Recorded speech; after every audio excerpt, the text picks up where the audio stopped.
Vamos a, vamos a trabajar, vamos a trabajar hoy día el tema del juicio. Y dentro del juicio vamos a conversar lo que tiene que ver con las objeciones y los alegatos. Los alegatos y las objeciones. ¿Sí? Muy bien. Empecemos en cuento. Lo primero que quiero que entiendan es que el juicio en el nuevo modelo procesal penal es, digamos, el peor escenario para establecer la verdad. ¿De acuerdo? Si queremos que triunfe la justicia, si queremos que se establezca la verdad, el peor escenario para eso es el juicio. ¿Sí? ¿Cuáles son los mejores escenarios para establecer la verdad? Una terminación anticipada, una conclusión anticipada, una colaboración eficaz, un principio de oportunidad, un acuerdo reparatorio. Allí en esos momentos nos acercamos mucho más a la verdad porque la fiscalía imputa y la defensa acepta la imputación. Hay una negociación y con esas salidas alternativas hay mucha cercanía a la verdad. Cuando el tema está absolutamente claro para la defensa, ¿cierto? ¿Qué hace el fiscal? ¿Archiva de manera liminar o no? O archiva después de las diligencias preliminares. O ni siquiera acusa, sobresee. Ahí también es un escenario de verdad total. Entonces, yo creo que cuando hay un archivo liminar, un archivo luego de una preliminar, un sobreseimiento, cuando hay un principio de oportunidad, un acuerdo reparatorio, una terminación anticipada, una conclusión anticipada, una colaboración eficaz, nos acercamos mucho a la verdad, ¿cierto? Pero cuando estamos en el juicio, soy un convencido de que en el juicio no necesariamente gana el que tiene la razón. No necesariamente gana aquel al que le asiste la verdad. Si bien es cierto, nuestro juicio busca alcanzar la verdad, si bien es cierto, nuestro juicio no solamente se garantiza un debido proceso con igualdad de armas, sino nuestro juicio es un escenario para buscar la verdad, ¿sí? Soy un convencido de que es el peor de los escenarios, el escenario menos probable para encontrar la verdad. La pregunta es, ¿por qué? ¿Por qué digo que es el escenario menos probable para alcanzar la verdad? Porque si la verdad la tiene el fiscal, hay figuras como el indubio pro reo. ¿Qué pasa en caso de duda? ¿Qué pasa en caso de duda? ¿Se condena o se absuelve? Se absuelve. Tenemos el indubio pro reo. Tenemos la favorabilidad. Tenemos la presunción de inocencia. Tenemos también algunos prejuicios, ¿o no? Y algunas personas son condenadas por prejuicios. Entonces, doctores, permítanme decirles eso, y espero que nadie se ofenda con lo que estoy diciendo, pero el peor escenario para establecer la verdad es el juicio. ¿De acuerdo? El peor escenario para establecer la verdad es el juicio. Porque en el juicio no necesariamente gana el que tiene la razón. No necesariamente gana el que tiene la verdad. En el juicio, por lo general, las más de las veces, ¿quién gana? ¿Quién gana? Gana el que litiga mejor. Gana el que litiga mejor. Y el que litiga mejor no necesariamente tiene que ser el que tiene la verdad. Gana el que arma mejor su caso. Gana el que construye mejor una teoría del caso. Gana el que lo presenta mejor. Gana el que lo argumenta mejor. Y ese no es necesariamente el que tiene la razón. ¿Se entendió? ¿Quién gana un juicio? ¿El que tiene la razón? ¿El que le asiste la verdad? ¿O el que prepara mejor su caso? ¿El que argumenta mejor su caso y lo presenta mejor ante el juez? ¿Quién gana?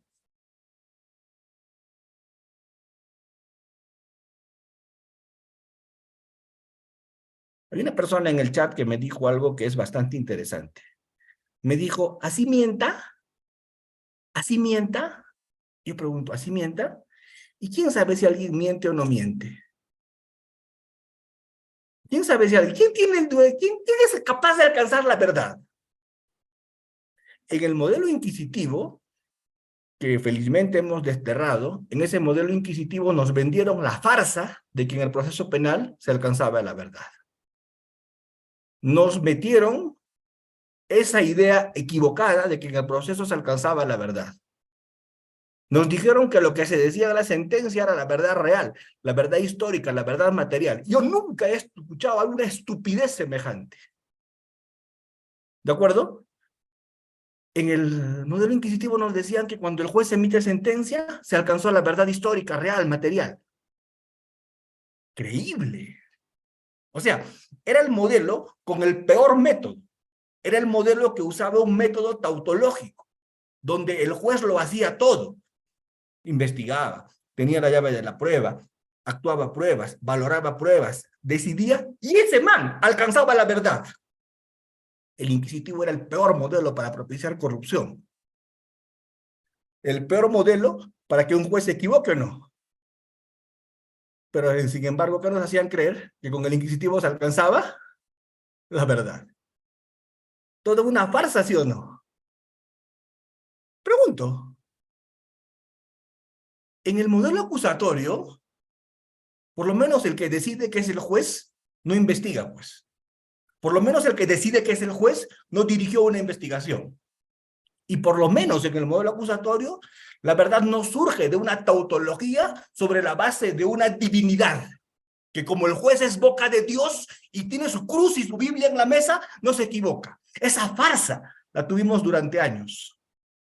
¿Qué tenía que hacer Dios en la mesa de la justicia? ¿Qué tenía que hacer el crucifijo y la Biblia allí? Eso no es la iglesia, esto es una misa. ¿O sí? ¿Con esa farsa hemos vivido o no? Yo creo en Dios y respeto al que no cree en Dios. Creo que hay libertad de culto en este país. Pero me indigna que usen a Dios para hacerse pasar como que están administrando justicia en nombre de Dios. Eso me fastidia demasiado. Que usen a Dios. ¿De acuerdo? ¿Por qué? Porque a Dios para que justifique corrupción. A Dios para que justifique abuso y maltrato. Para eso no estaba Dios. Y hasta hoy día seguimos todavía con algunas prácticas inquisitivas. Como por ejemplo, ¿cuál es? Juren los testigos. ¡Juras por Dios! ¿Qué? O sea, ¿Dios le va a castigar si es que miente? ¿Se entiende? Por eso es que hoy día, mis queridos doctores, hemos dejado de lado a Dios. Las salas de audiencia ya no tienen Biblia y no deberían tener una cruz. El juez decide no sobre la base de un mandamiento divino. El juez decide sobre qué? Sobre la base de dos partes, fiscalía y defensa, que litigan, contradicen argumentos, presentan argumentos estructurados, elaborados, los ponen en debate y el juez evalúa y motiva y fundamenta su decisión. ¿Se entendió o no? Pregunto, ¿dónde alcanzamos más la justicia? ¿Cuando usamos un método divino, un método tautológico? ¿O cuando usamos un método dialéctico, falsacionista, popperiano, hegeliano? ¿Dónde se alcanza más la justicia? Pregunto, díganme ustedes. Un método dialéctico, porque por lo menos es científico. ¿Sí? Por lo menos es científico. Pero igual, hoy día, ¿qué tenemos en el Perú? Creo que tenemos el mejor modelo de juicios en el mundo. Nuestro modelo es mucho mejor que el modelo common law en juicios. ¿Por qué?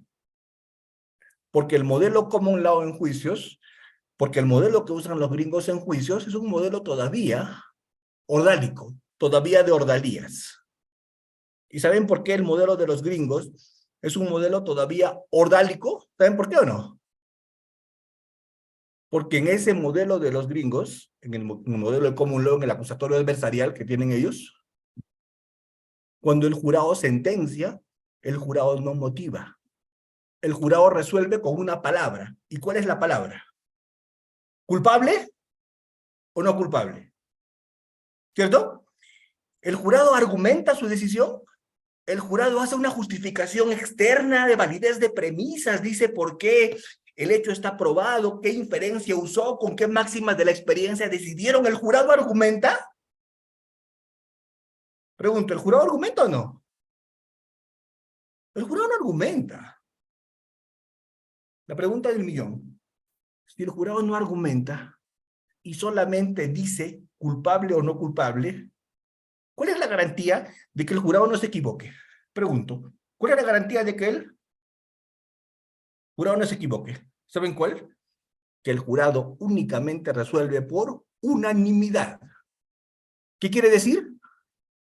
Que todos los del jurado tienen que estar de acuerdo. No hay mayoría en el jurado, es unanimidad.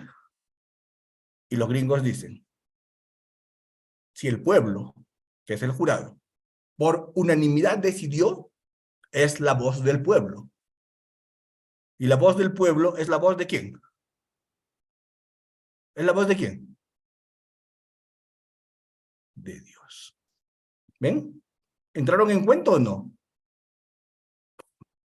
Pero eso es el modelo gringo, pues. Quítense la venda de los ojos. Ese es el modelo adversarial, acusatorio adversarial.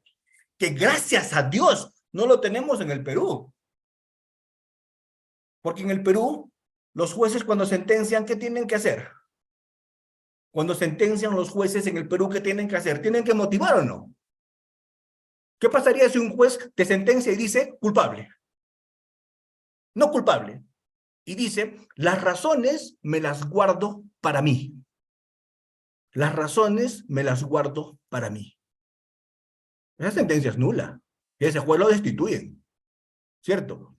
Porque la garantía en el Perú en los juicios, ¿cuál es? Que haya debate, sí. Que haya contradicción también. Que haya igualdad de armas también. Que solo se resuelva con lo que se hizo en juicio, sí. Pero lo más importante, cuando el juez sentencia, tiene que motivar, tiene que fundamentar su decisión. ¿De acuerdo? Y nosotros en la evolución hemos alcanzado el máximo nivel en juzgamiento. Porque en la evolución, primero, ¿cuáles eran los métodos? Los métodos eran de prueba tasada, ¿no? Para valorar prueba. ¿Cómo se hacía? Prueba tasada, recuerden ustedes. ¿Sí? Las pruebas tenían peso, prueba plena, prueba semiplena. 3 declaraciones de una mujer equivalen a la de un hombre, ¿se acuerdan? Prueba tasada. Pero la prueba tasada hoy día ya no existe. Se cambió por la libre valoración. Y hoy día en el Perú, ¿qué tenemos? Libre valoración probatoria. ¿Qué más tenemos? Libre valoración de la probatoria, pero no con íntima convicción, sino con expresión razonada, con sana crítica. ¿Se entiende? ¿Qué tienen los gringos hoy día? Un modelo acusatorio adversarial, con libre valoración probatoria, pero con íntima convicción. ¿Nosotros qué tenemos? Un modelo de libre valoración probatoria, pero ¿con qué? Con sana crítica, con apreciación razonada, donde el juez motiva. Y aquí viene la pregunta con la que empiezo la charla del día. Es lo mismo litigar en un modelo adversarial, donde el juez o el jurado no motiva, que litigar en el Perú, donde el juez tiene que motivar. ¿Es lo mismo o hay diferencias? Pregunto, cuando el juez no motiva o el jurado no motiva, ¿con qué resuelve? A ver, pregunto, por favor, todos ayúdenme. Cuando el juez no motiva o el jurado no motiva, ¿necesariamente resuelve con la razón o también puede resolver con el corazón?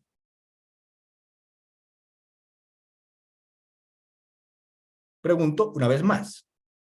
Cuando el jurado no motiva, ¿resuelve con la razón o con el corazón? Si no motiva. Si no motiva, ¿cómo responde? Si no motiva, resuelve con el sentimiento. Con la razón, no necesariamente. Si no motiva, resuelve ¿con qué? ¿Con qué? Si no motiva, ¿con qué resuelve? Si no motiva, ¿resuelve con qué? Si no motiva, el juez resuelve con el corazón, con la emoción. Pero si motiva, tiene que dar razones. Va a tener que resolver con razones. ¿Se entiende? Va a tener que resolver con razones. Por eso es que el que litiga en el sistema norteamericano hace un show. Los abogados son histriónicos. El litigante estudia teatro, teatraliza. Su litigación es de retórica, su litigación es de persuasión, su litigación es de convicción al jurado, ¿o no? ¿No han visto? Se tiran al piso, lloran, avientan cosas. ¿No han visto o no? Pregunto, ¿en el Perú sirve que llore? ¿Sirve que me tire al piso? ¿Sirve que salte encima de la mesa? No. Porque al juez en el Perú no le importa payasadas. ¿Qué le importa al juez cuando tú litigas? ¿Que le des qué? Razones para que plasme en su sentencia. Que le des argumentos para que los ponga en su sentencia. Argumentos para que fundamente su decisión. Doctor Almanza, entonces en el Perú no se necesita la retórica, no se necesita la persuasión, entonces en el Perú no se necesita eso. Sí se necesita, pero no es suficiente. Sí se necesita, pero no alcanza. Sí se necesita, pero no basta. A ver, llevo media hora hablando yo aproximadamente. Pregunto, ¿me están siguiendo la hilación o no? ¿Se está entendiendo lo que voy diciendo o no? ¿Sí o no? Sí, ¿y por qué me están siguiendo la hilación? ¿Por qué me están siguiendo lo que voy diciendo? ¿Por qué? ¿Por qué me copian? Porque aprendí litigación en Estados Unidos, tal vez. Porque ahí me enseñaron a hablar, a expresarme, a transmitir ideas, a ser persuasivo, a ser convincente. Pero eso es una parte de la litigación. Eso en el Perú no te alcanza. Eso en el Perú no es suficiente. Porque en el Perú no basta ser persuasivo. En el Perú no basta usar retórica. En el Perú no basta hablar con claridad, hablar con precisión. En el Perú, al juez le tengo que dar argumentos para que los plasme en su sentencia. ¿Se entendió? Doctores, ¿el jurado cómo resuelve? ¿El jurado cómo resuelve? El jurado resuelve sin motivar. Los jueces cómo resuelven? Motivando, en el Perú. El jurado cómo resuelve? Por unanimidad. La garantía de los jurados es la unanimidad. La garantía de los jueces en el Perú no es la unanimidad, porque puede haber en el Perú sentencias por mayoría o no. Pregunto, ¿en el Perú te pueden condenar 2-1? ¿Sí o no? En el Perú te pueden sentenciar por mayoría. Por supuesto que sí. En el Perú te pueden sentenciar por mayoría. Te pueden dar cadena perpetua 2-1.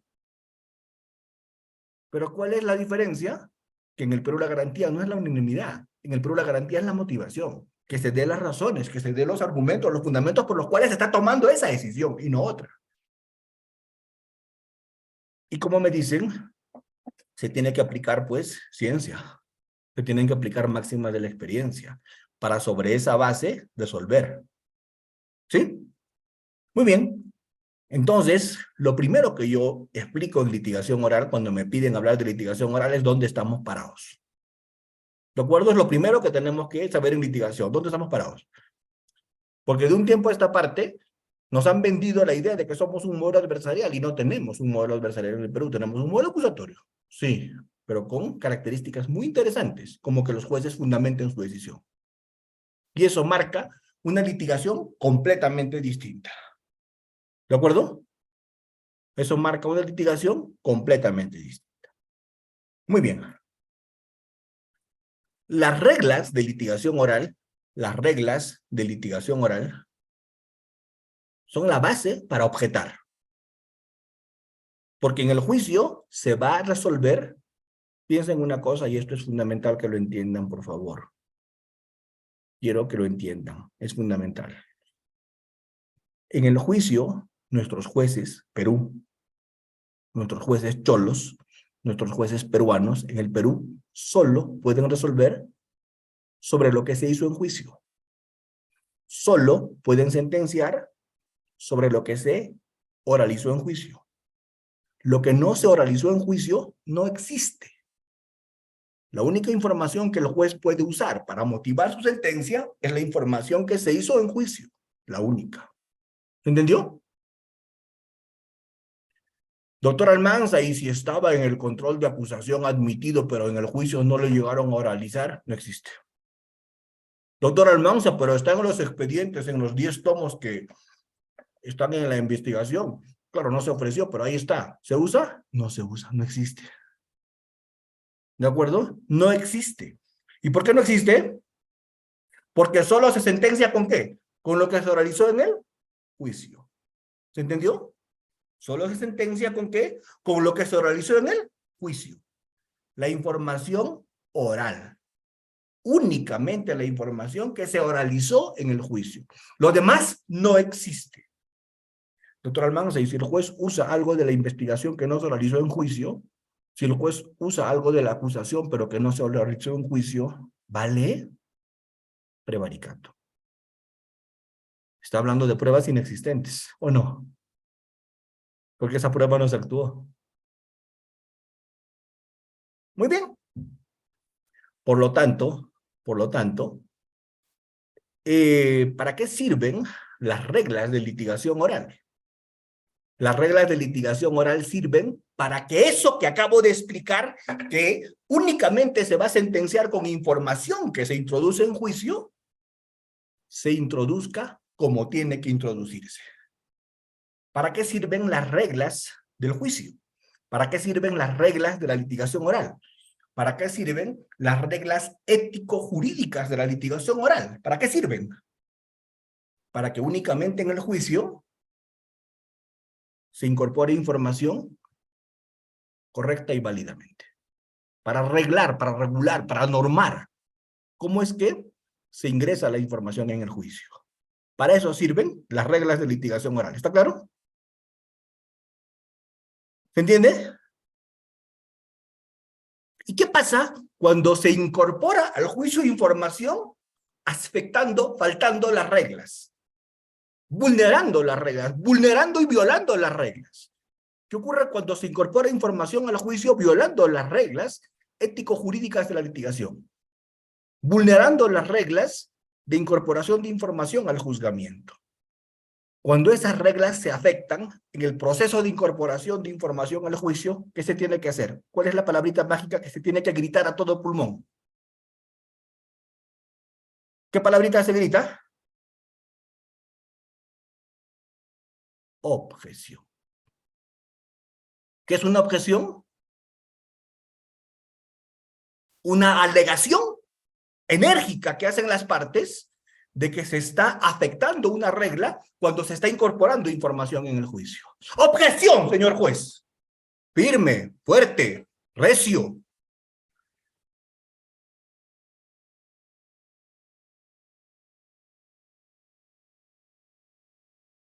Hasta que me den la palabra, si estoy levantando la manito, hasta que me den la palabra, ¿el testigo ya contestó o no? Ya la información ingresó. Ya respondió. Por eso es que cuando hay una regla que se está afectando en el debate, cuando hay una regla que se está vulnerando en el proceso de incorporación de información al juicio, cuando hay una regla que no se está cumpliendo, ¿cuál es la palabra mágica que se tiene que gritar a todo pulmón? ¿Cuál es? Objeción. ¿De acuerdo? Objeción. ¿Por qué? Porque si un objeto, la información entra. Y si la información entra, se valora. Y con esa información a mi cliente lo condenan, cuando es información que está entrando mal. ¿De acuerdo? Así como dicen los participantes en el chat. Así, con voz seria, con voz fuerte. ¡Objeción, señor! Yo siempre, a los jueces, y hay muchos jueces que me están escuchando seguro hoy día, a los jueces en las audiencias los trato con el máximo respeto. Siempre me dirijo a ellos como señor. ¿De acuerdo? ¿Por qué? Porque independientemente de que el ser humano que está al frente te caiga bien o mal, ¿es el juez o no? Y merece todo tu respeto. Entonces, objeción, señor. Te escuchan, te atienden y apenas voltean cuando tú gritaste la palabra objeción, porque el juez te va a mirar cuando gritaste la palabra objeción o no. Cuando gritaste la palabra objeción, el juez automáticamente te va a mirar y cuando te mire, tú vas a fundamentar con una palabra. ¿Y cuál es la palabra? Repetitiva, capciosa, ambigua, sugestiva, especulativa, responsiva, no responsiva. ¿Entienden? Una palabra. Y como el juez sabe litigación, como el juez sabe reglas de litigación, una palabra le basta ¿para qué? ¿Para resolver o no? A veces, cuando tú objetas, a veces, en ocasiones, el juez te pide que fundamentes más que esa palabrita que has dicho. ¿De acuerdo? Es más, me ha pasado que a veces ni siquiera digo la palabrita. Me ha pasado que a veces solo digo objeción y el juez automáticamente dice, al lugar, la pregunta es sugestiva. Yo no había dicho sugestiva, pero el juez ya lo hizo. Yo solo digo objeción y el juez dice especulativa. Yo solo digo objeción y el juez dice argumentativa. ¿Por qué? Porque el juez está en la jugada o no. Pero si dices la palabrita, tanto mejor. Una palabrita. Y con eso, objetas. ¿De acuerdo? ¿Y qué logras cuando objetas? Cuando objetas, logras algo que es fundamental. Que la información que afecta a las reglas, que la información que afecta el procedimiento, que es el juicio de incorporación de información, no se vulnere. Que no entre información, así es. Por eso es que mi recomendación máxima, ¿cuál es cuando estás litigando? Mi recomendación máxima es, por favor, por amor a Dios, estate atento. ¿El que litiga tiene que estar atento o no?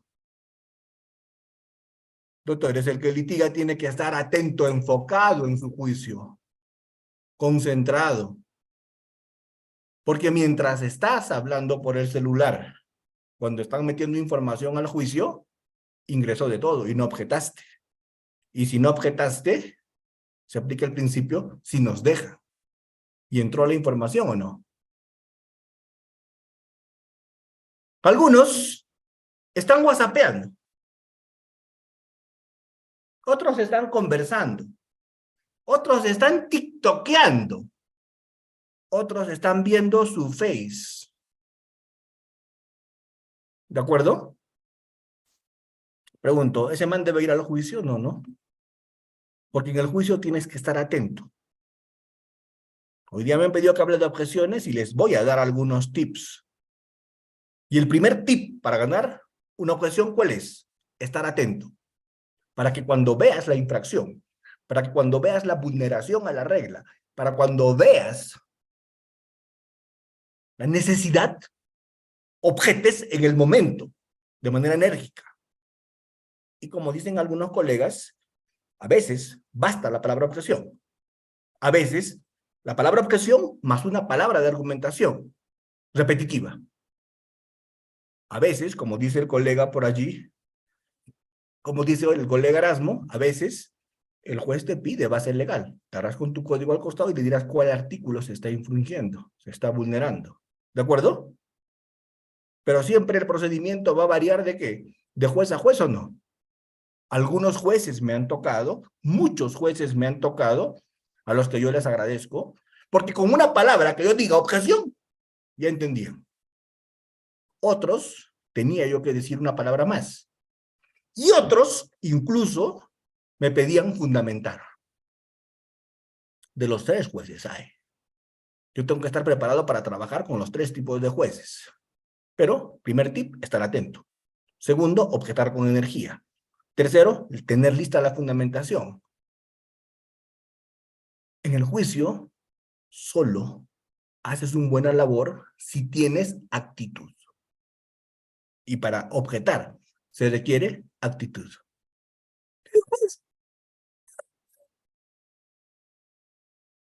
Ya respondió, ya entró la información y nunca te dieron la palabra, ¿sí o no? ¿Me entiende?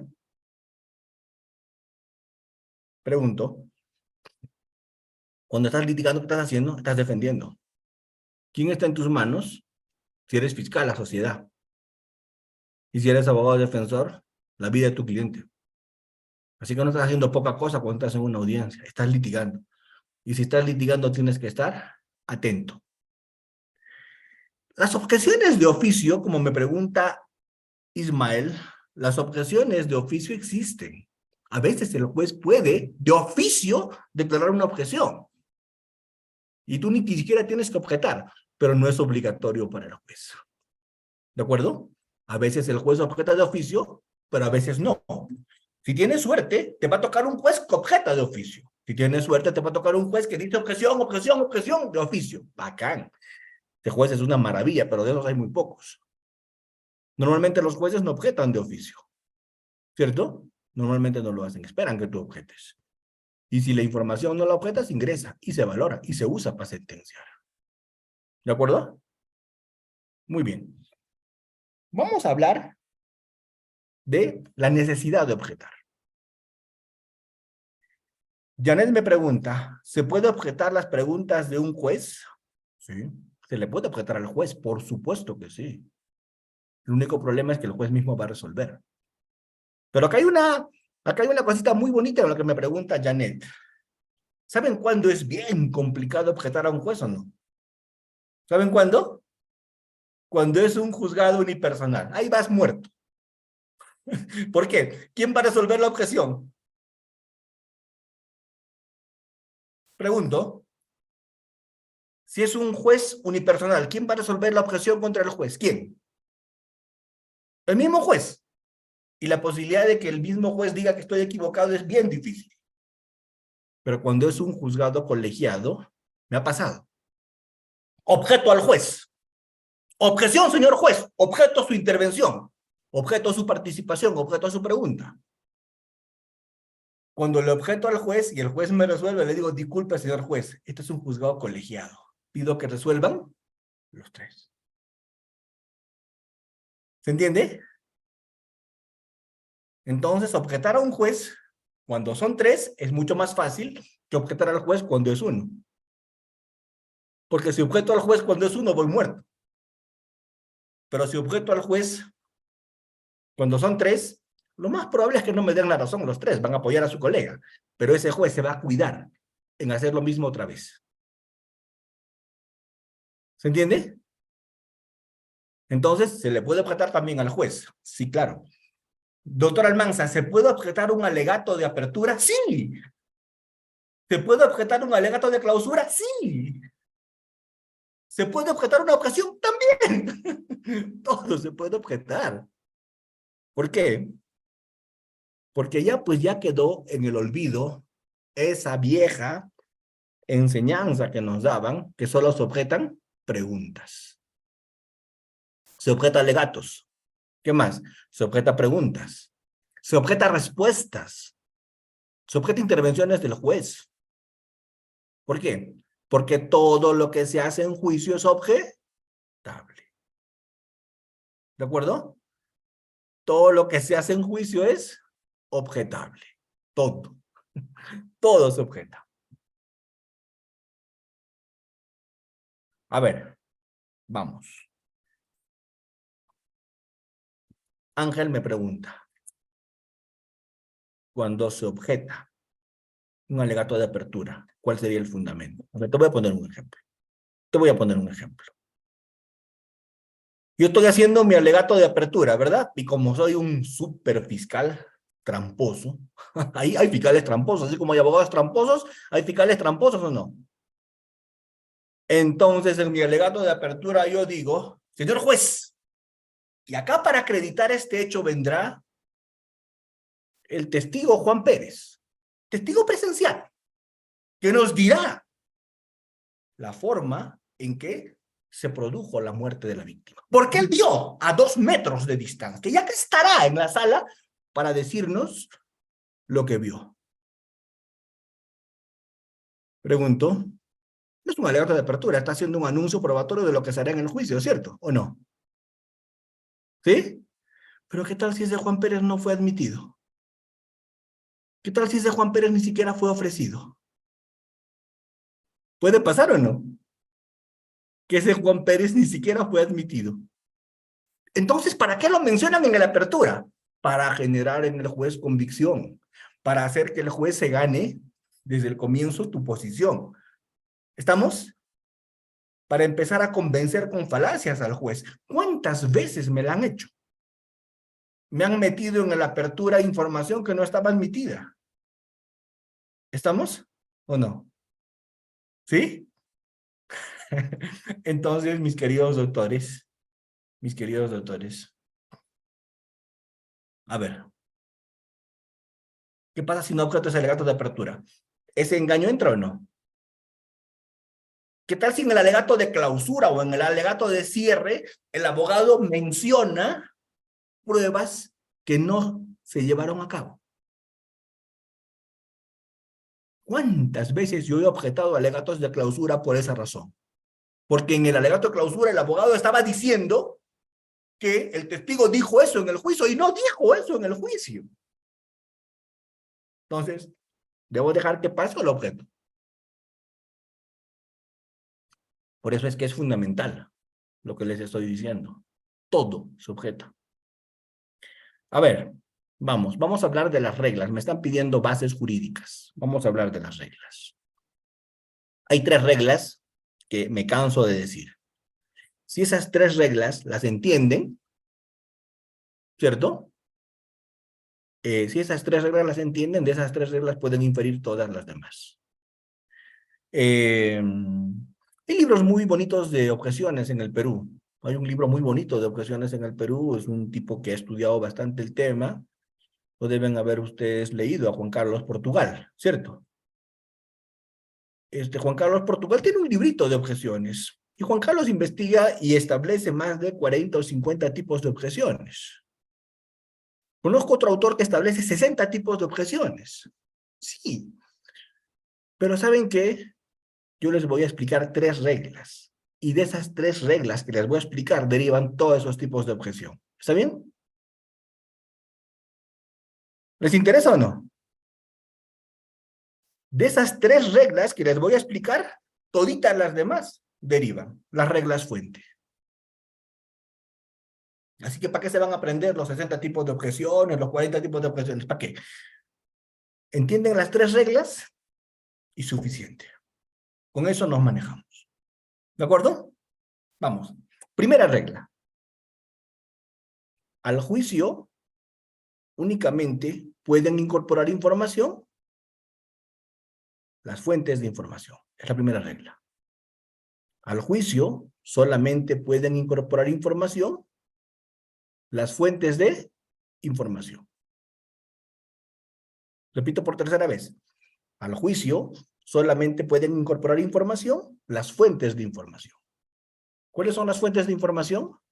Testigos, peritos, documentos y objetos. Solo las fuentes de información incorporan información al juicio.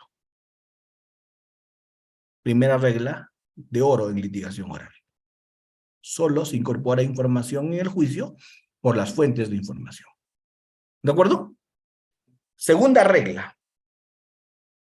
El fiscal y el abogado no son fuente de información. El fiscal y el abogado no pueden proporcionar información. El fiscal y el abogado llevan las fuentes de información. ¿Está claro? El fiscal no es fuente de información, el abogado menos. El fiscal y el abogado llevan las fuentes de información, los testigos, los peritos, los documentos y los objetos. ¿Para qué llevan? Para que esas fuentes le den la información al juez. Pero el fiscal no es fuente y el abogado tampoco. ¿Estamos claros? ¿Sí? Muy bien. Y la tercera y última regla de la litigación oral. La tercera y última regla de la litigación oral. Cuando una fuente está dando su información en el juicio, no se le puede engañar ni menos intimidar. ¿De acuerdo? Repito. Cuando la fuente está dando su información en el juicio, no se le puede ¿a qué? No se le puede ¿qué?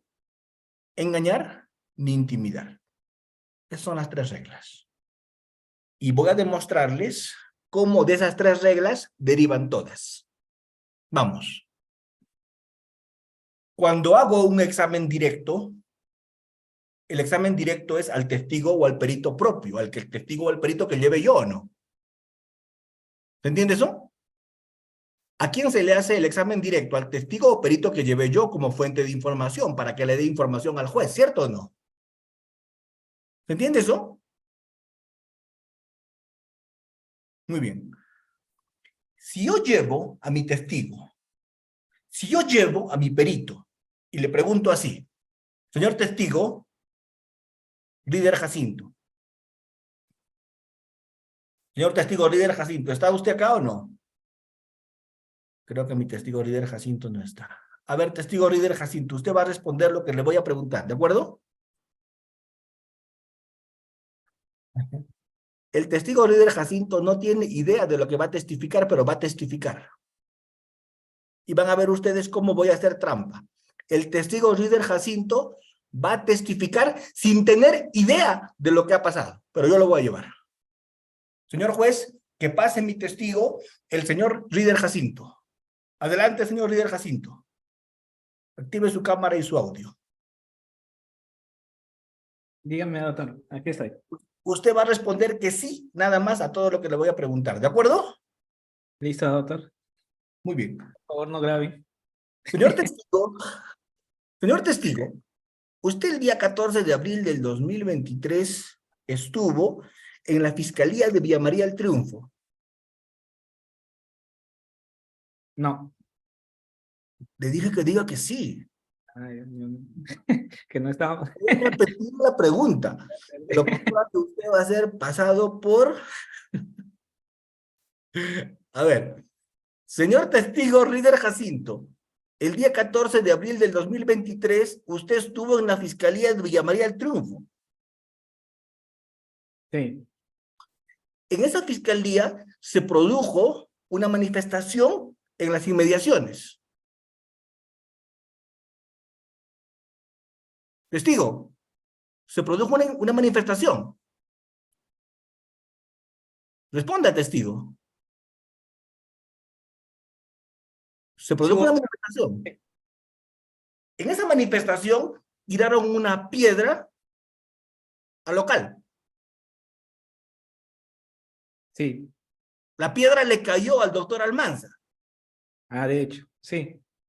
Y esa piedra la lanzó un tal Rider Jacinto Sánchez. Tal cual. Sí, sí, doctor. Vamos, pregunto, ¿ese testigo está dando información? ¿Quién está dando la información? ¿El que responde o el que pregunta? El que pregunta. Por lo tanto, esas preguntas están prohibidas en un examen directo. ¿Por qué? Porque son preguntas sugestivas. ¿Se entendió? Son preguntas sugestivas. ¿Qué regla de las tres que les he explicado están afectando? ¿Cuál regla de las tres están afectando? ¿Cuál regla? ¿Cuál regla están afectando? La primera y la segunda. ¿Por qué? Porque quien tiene que dar la información en el juicio, ¿quién es? La fuente. ¿Y quién está dando la información acá? El que pregunta, y el que pregunta no es fuente. Así que, mira cómo objetaría yo para dejarlo mal al abogado que está preguntando así. Objeción, señor. Todas las preguntas que están haciendo son sugeridas. Quien tiene que dar la información es la fuente, no el señor fiscal. ¿Ven? saber si esa regla sirve para argumentar o no. El fiscal no es fuente. El fiscal lleva la fuente. Cuando yo digo, señor testigo, como usted sabe, Lima, mes de agosto, julio, hay precipitaciones lluviosas. Hay clima cambiante porque se acerca la primavera. Y a veces oscurece como a las 6 de la tarde. El abogado, según él, está sentando bases para preguntar. ¿Eso está bien o tengo que objetar? ¿Está bien o tengo que objetar? Y cuando objeto, ¿qué regla, qué palabra utilizo? Objeción, ¿pero con qué? ¿Objeción con qué? ¿Objeción con qué?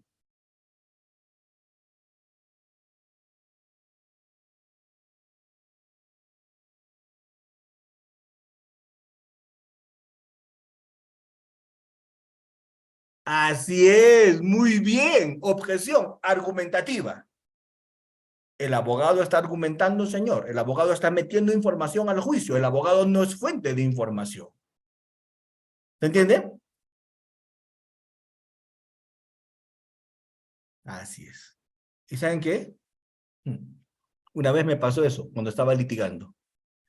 El abogado se molestó y me dijo, sí, señor, yo soy fuente de información. Yo estuve allí.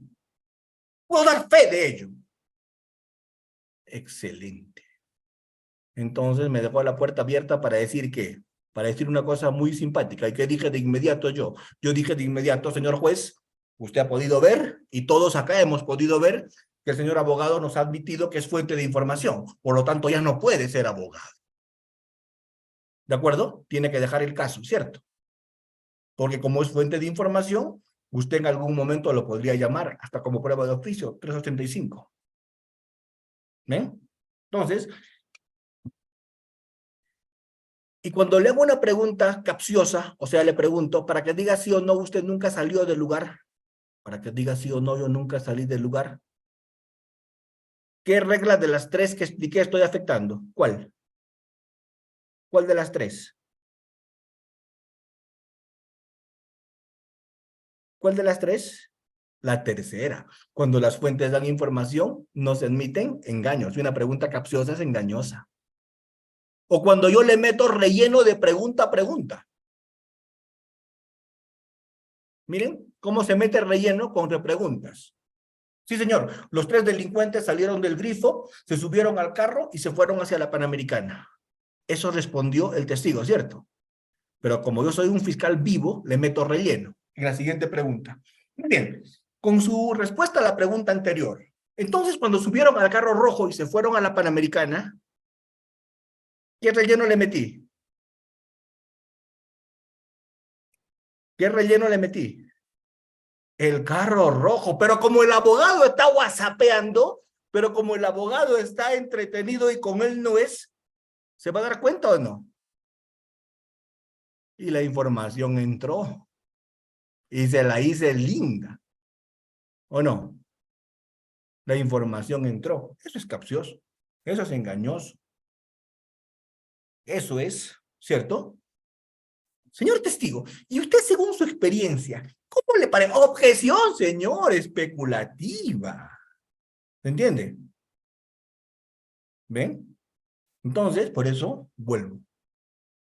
Si te sabes esas tres reglas, las infieres todas. Cuando el fiscal o el abogado preguntan, nunca pueden meter información, porque ni el fiscal ni el abogado son fuentes de información. Quien mete información al juicio son las fuentes de información. El fiscal y el abogado llevan la información, pero jamás son fuente. ¿De acuerdo? Cuando el fiscal y el abogado hacen el alegato de clausura, hablan de la prueba. ¿Por qué? Porque ya se produjo en el juicio. Cuando el fiscal y el abogado hacen alegatos de cierre, hablan de la prueba. Cuando alegan, sí. ¿Por qué? Porque ya la información se produjo en el juicio y hay prueba. ¿Pero en la apertura hay prueba? A ver, ¿Qué es el apertura? El apertura es un anuncio, ¿o no? El apertura es un anuncio. ¿De qué? De lo que se va a hacer en la actividad y en la actuación probatoria. ¿Y qué es el clausura? Conclusiones, inferencias que se hacen sobre la prueba actuada. Por ahí me preguntan, ¿cierto? Y me dicen, si es que me preguntan, a ver, vamos a tratar de responder las preguntas del chat por un tema de respeto con mis colegas que están en el chat y que, ¿cierto? A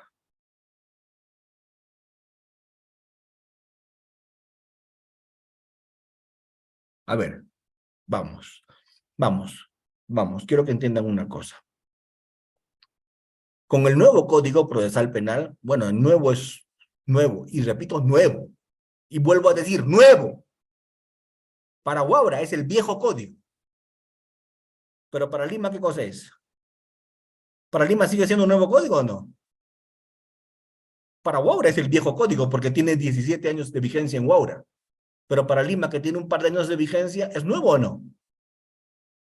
Para Lima es nuevo código.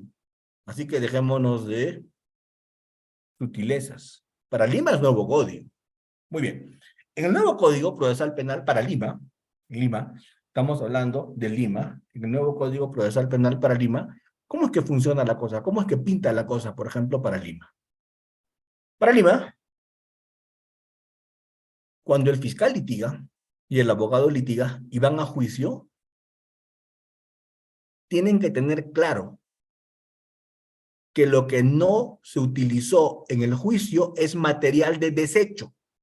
Lo que no se incorporó y oralizó en el juicio es basura. Esos 30 tomos que no se incorporaron en el juicio es material de desecho. No se usa, porque solo se sentencia ¿con qué? Con la información que se proporcionó en el juicio. ¿De acuerdo? En el viejo código no era así. En el viejo código había un artículo llamado el artículo 280. En el viejo código ese artículo que le permitía al juez, le permitía sentenciar con todo lo que se hizo en preliminar y en la instrucción. Y además con lo que se hizo en juicio. Por lo tanto, con el bendito artículo 280 del Código de Procedimientos Penales, el juez podía estar durmiendo en la audiencia sin ningún problema. ¿Por qué?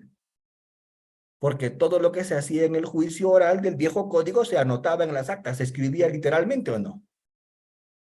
Y además, el juez podía sentenciar ¿con qué? Con el expediente. ¿Por qué? El 280 le permitía, el 280 del Código de Procedimientos Penales. Entonces, ¿qué hacía el juez en los juicios? A veces estaba atento, a veces estaba leyendo otro expediente, a veces estaba conversando por su celular, a veces estaba whatsappeando. Pero ustedes han visto con el nuevo Código Procesal Penal algún juez que sea director de debates, algún juez que sea el ponente en ese caso, dormir. Tendría que estar loco.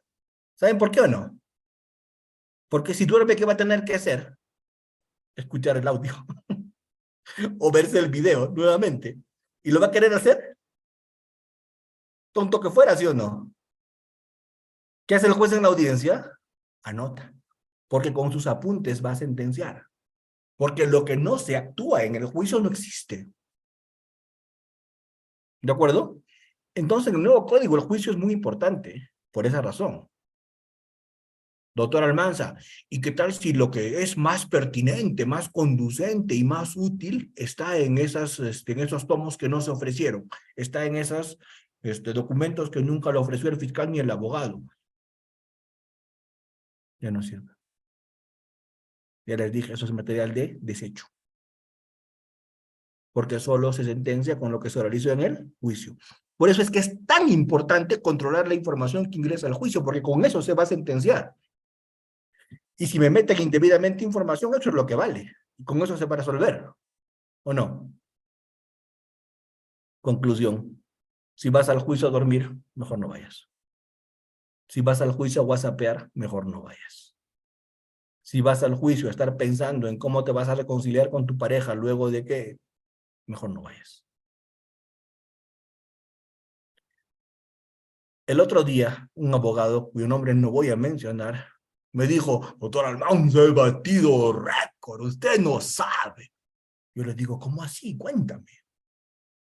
Y me dice, he estado en 3 juicios al hilo, con 3 laptops.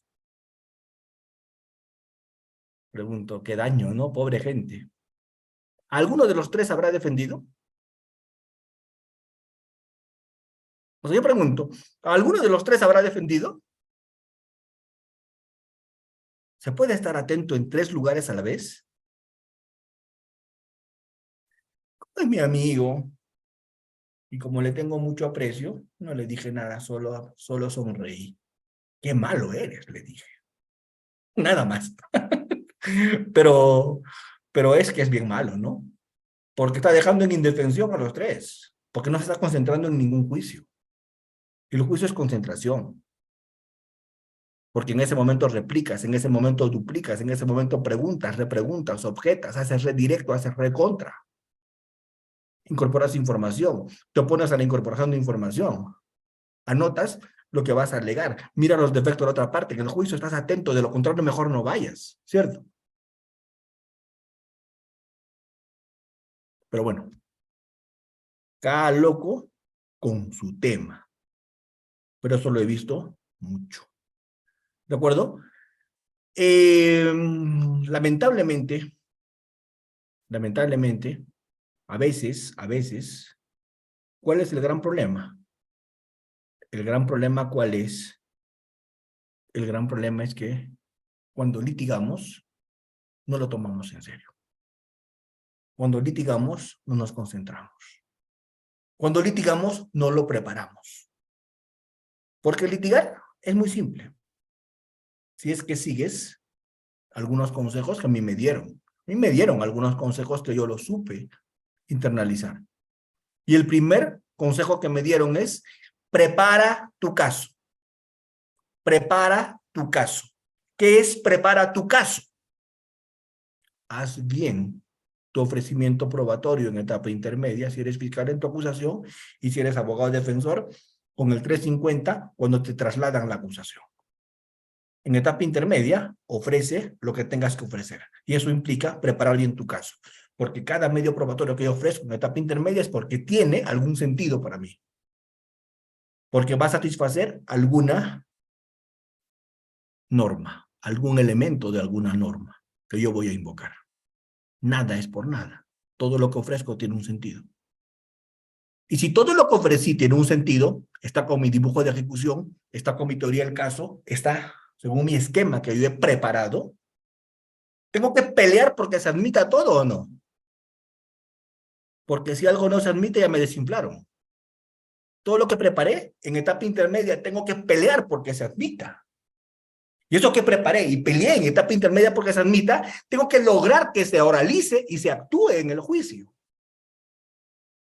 Doctor Almanza, si lo que preparé logro que se admita y lo que logré que se admita logro que se actúe, ya ganaste el juicio, Cholo. Ya ganaste el juicio. ¿Por qué? Porque en el alegato de clausura, ¿qué es lo único que voy a decir? Que todo lo que ofrecí en la apertura a probar y todo lo que mi teoría del caso contiene lo acredité. Por lo tanto, gané. ¿De acuerdo? ¿Se entiende? Doctor Almanza, Edgar Marcos me pregunta, a ver, Edson Reu, Edgar, vamos a empezar por el final con las preguntas que me están haciendo. Edgar me pregunta, si un perito ingresa información en un juicio que no está en su informe, ¿es lo mismo que un testigo ingresa información en el juicio que no dijo en su declaración previa o no? Entonces es mi oportunidad para estamparlo en el contraexamen con su declaración previa o con su informe pericial. Y lo voy a hacer entrar en contradicciones o no. Porque me estaría metiendo nueva información en el juicio que no lo dijo cuando estaba haciendo su declaración anterior, su declaración previa, o sea, su informe escrito. Pero para eso, ¿qué tengo que hacer? Cuando el perito está declarando, ¿qué tengo que hacer? Por Dios, lo voy a repetir por 10ª vez esta noche. Cuando el perito está declarando, ¿qué tengo que hacer? Estar con su peritaje escrito yo, leyendo su dictamen. y siguiéndole en lo que va declarando, ¿o no? Y cuando el testigo está declarando, ¿qué tengo que estar leyendo yo? ¿Todas sus declaraciones previas o no? Pero como estoy en 3 audiencias a la vez, ¿eso puede ser? No, pues ¿qué voy a poder hacer eso? Estoy en 3 audiencias a la vez, yo soy el máximo. Soy lo más grande que puede haber en litigación. ¿Sí o no? Claro, por eso, como decía Ríder Jacinto, no gano ningún juicio. ¿Cierto? Si estoy haciendo eso, lo voy a perder todo. ¿De acuerdo? Ríder me cuenta eso, yo digo la verdad. O sea, él me dice, mira lo que está diciendo. Él me dice, doctor, yo hago 3 audiencias a la vez. Bueno, Ríder, es que no todos son como Ríder, ¿o sí? Ríder tiene ese talento, expertise. Ven, entonces, miren, por ejemplo, ven, me preguntan, Edson me pregunta, ¿quiénes fueron sus maestros en litigación oral? Bueno, muchos. Cada maestro algo me enseñó. ¿De acuerdo? Muchos, muchos. Y de cada maestro aprendes algo. De cada maestro aprendes un poquito. Porque cada maestro te va a enseñar algo puntual o no. Yo recuerdo que tal vez los que me iniciaron en el campo de la litigación oral, tal vez con quienes yo aprendí litigación oral, en un curso que realicé hace 12 años en Santiago de Chile, que nos tomó como 3 meses hacerlo, al año, ¿no? Íbamos cada 3 meses íbamos a Chile, el curso de 2 años de CEJA. Y creo que mis maestros de litigación oral fueron Mauricio Duche, Andrés Beitelman, Leticia Lorenzo, Leonardo Moreno Holman, todo el equipo de CEJA, durante casi 2 años. Ellos marcaron un hito, sin duda. Luego en Estados Unidos, pues, los profesores allá, los gringos también son muy buenos, ¿cierto? Pero ellos te manejan el sistema adversarial. En el NIT, en la California, ¿de acuerdo? Ahí está, pues, por ejemplo, un racket, no sé, pues, el argentino, que para mí es bastante importante en litigación oral, argentino gringo, estadounidense, abogado estadounidense, profesor del NIT de la California, ¿cierto? Que siempre viene al Perú, porque maneja español. También es bueno escucharlo.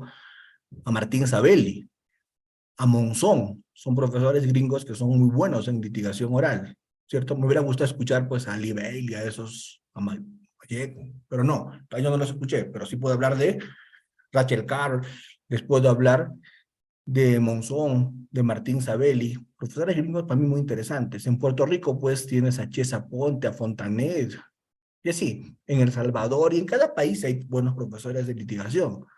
En Colombia creo que el mejor es Alejandro de Castro, ¿sí? Y en cada país hay buenos profesores de litigación, pero créanme una cosa, autores, y se los digo con toda sinceridad, de cada profesor de litigación oral algo vas a aprender, porque cada profesor te va a enseñar algo, ¿no? Mi consejo, nunca le copies a un profesor de litigación oral todo. Mi consejo, crea tu propio estilo de litigación, cogiendo de cada profe un poquito, ¿no? Porque cada profe te va a dar una pastillita, cada profe te va a dar algo, pero tú tienes que tener tu propio estilo, ¿cierto? Ningún calco es bueno, créate tu propio estilo de litigación.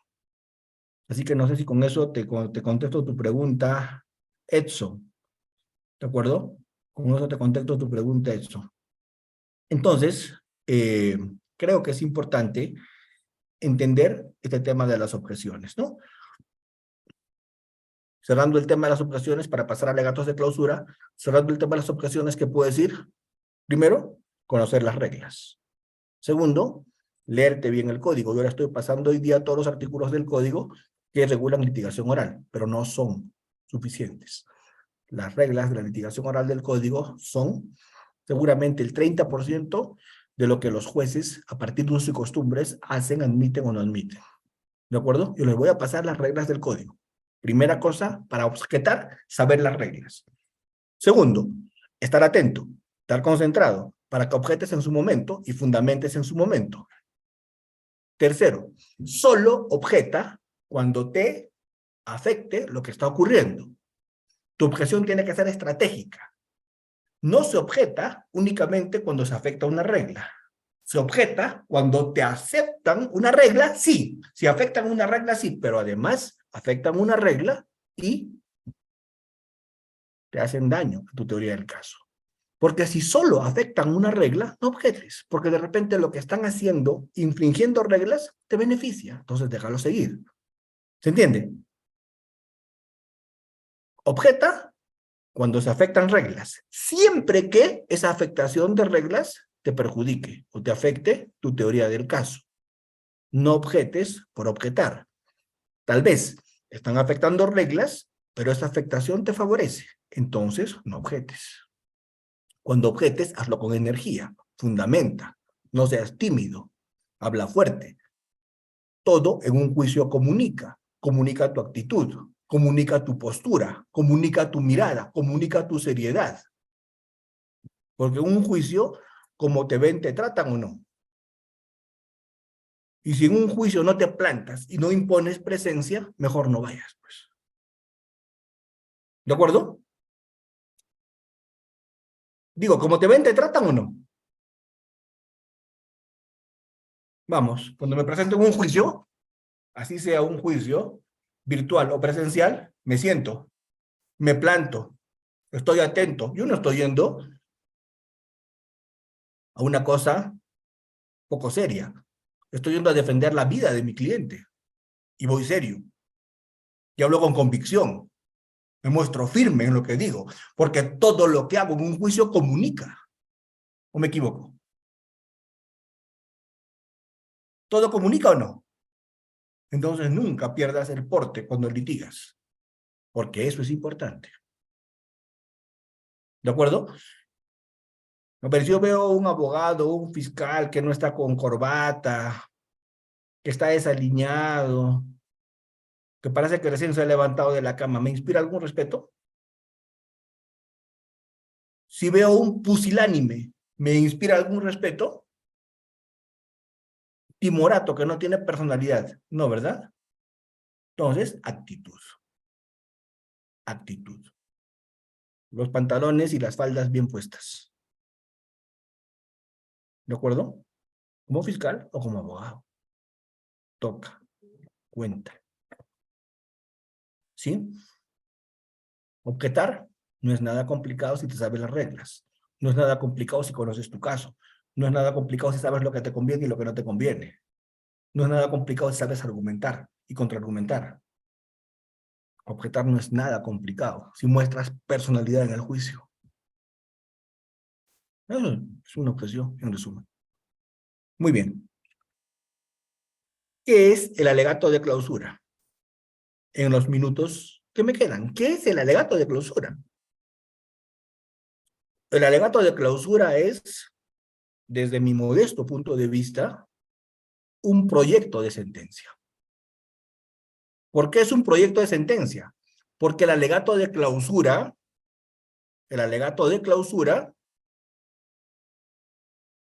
¿qué cosa representa? Las conclusiones que saca el fiscal y las conclusiones que saca el abogado defensor de toda la actuación probatoria que se hizo en el juicio. Las conclusiones que saca el fiscal y las conclusiones que saca el abogado defensor de toda la actuación probatoria que se hizo en el juicio. Eso es un alegato de clausura, las conclusiones que se saca de todo lo que se hizo en el juicio, ¿cierto? Es un alegato de clausura.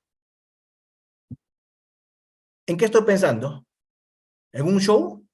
¿En tirarme al piso, en patalear? ¿En qué estoy pensando? ¿En hacer un alegato político?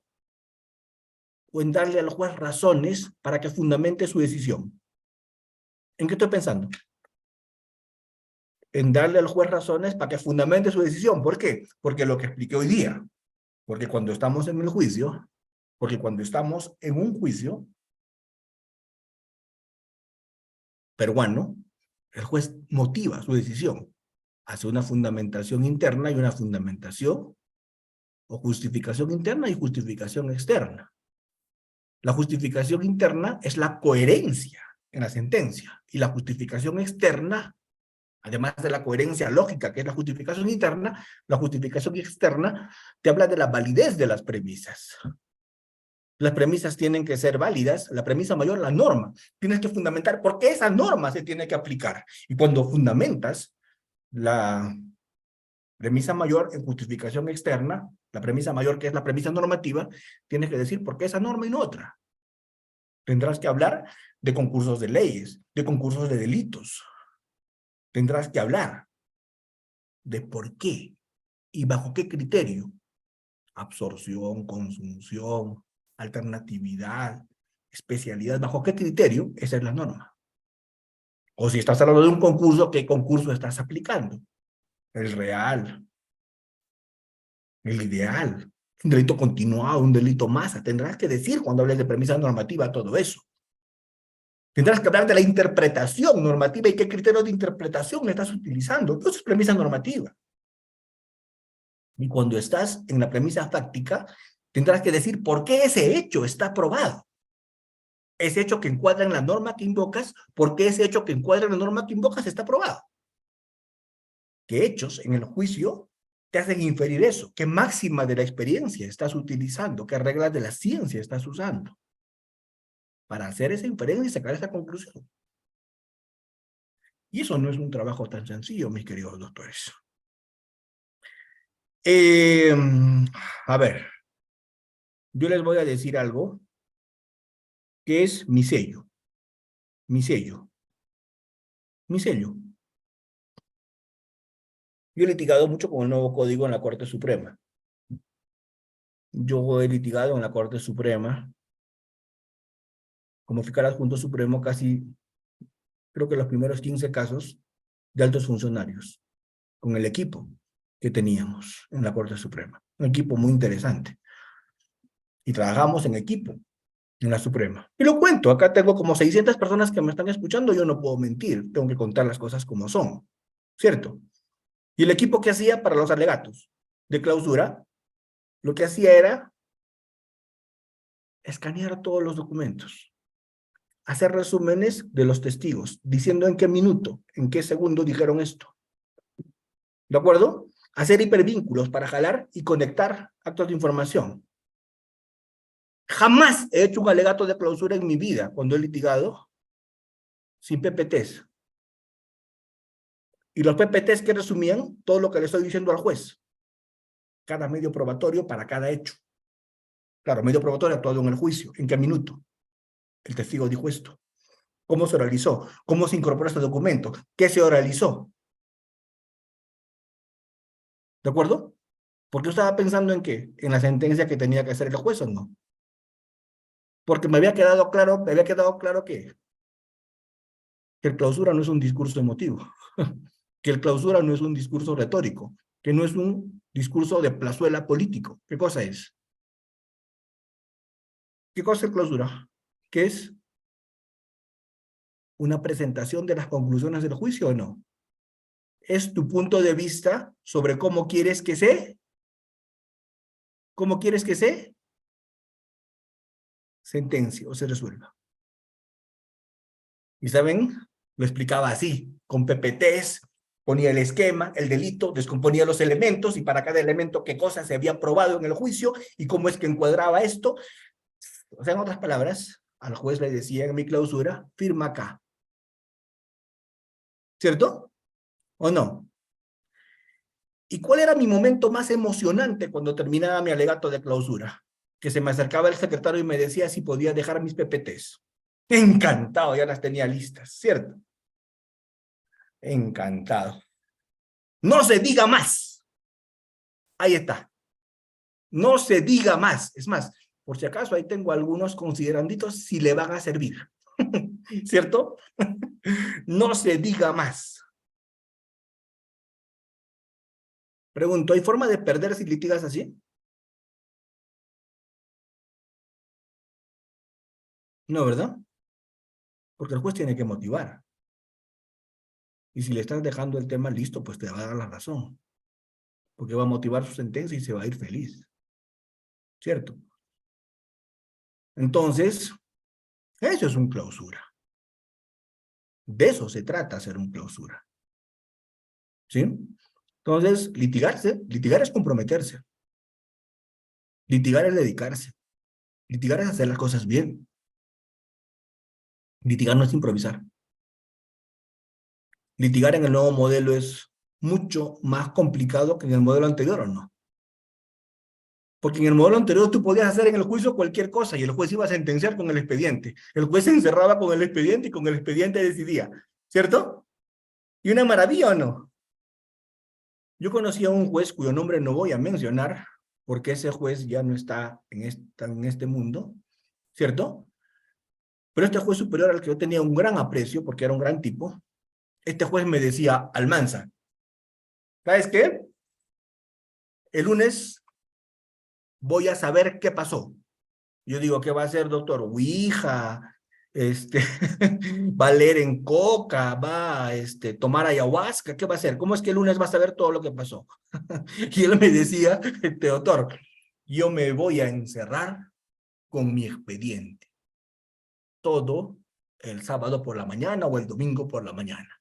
En mi estudio, en mi casa, Almanza, estos papeles hablan. Acá me voy a enterar de lo que pasó. Por lo tanto, en el juicio, el día de la audiencia, ¿qué hacía? Estamos hablando del viejo código, ¿verdad? ¿Qué hacía en la audiencia? ¿Podía dormir o no? ¿Podía dormir o no? ¿Por qué podía dormir? ¿Por qué? ¿Con qué iba a sentenciar? Con el expediente. Y no le importaba lo que pasaba en el juicio. ¿Hoy día se puede hacer así? ¿Hoy día funciona? Ya no, ¿verdad? Porque ni siquiera el expediente judicial que se lleva a juicio, el juez lo puede usar. Ni siquiera eso. ¿Por qué? Porque eso, para que se pueda usar, tiene que haber sido realizado en el juicio. Porque si está en el expediente judicial que se armó para el juicio y no se realizó, tampoco se puede usar. Porque solo se usa ¿qué? Lo que fue oral y... ¿De acuerdo, doctores? Entonces, ¿cuál sería la conclusión de esta noche? ¿Cuál sería la conclusión de esta noche? Para todos ustedes. ¿Cuál sería la conclusión de esta noche? La conclusión de esta noche sería una. El juicio no es improvisación. El juicio es preparación. Y el juicio no es desatención, sino concentración. ¿De acuerdo? El juicio es absolutamente estratégico. ¿Con quién lo aprendí? Con mis primeros profesores en litigación. Me preguntó Edson Reupo y se lo respondo. Quien me enseñó a trabajar estratégicamente fue Mauricio Duche y Andrés Baitla. ¿De acuerdo? Así es. Como dice la doctora Alice Toledo, vale más la preparación, la estrategia. ¿Está claro? ¿Sí? Muy bien. Muy bien. Como todo tiene su final